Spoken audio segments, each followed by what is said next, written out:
اللہ تمہارے ساتھ آسانی چاہتا ہے، سختی نہیں چاہتا۔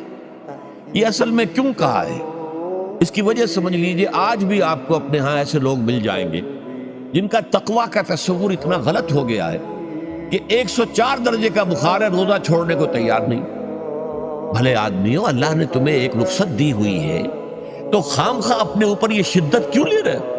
لیکن لیتے، روزہ چھوڑنے کو تیار، روزہ قضا نہیں کرنا۔ سفر پر جا رہے ہیں اور روزہ قضا کرنے کو تیار نہیں۔ ایک موقع پر ایک غزوے کے دوران ایسا ہوا کہ کچھ لوگوں نے روزہ رکھا ہوا تھا، لیکن وہ اتنے یوں سمجھیے مزمحل ہو گئے کہ جب پڑاؤ پر پہنچے تو جن کا روزہ نہیں تھا انہوں نے تو بڑی چاق و چوبند طریقے سے خیمے نصب کیے، سارا بندوبست کیا، اور یہ جا کر بے سدھ ہو کر بے ہوش ہو کر گر پڑے۔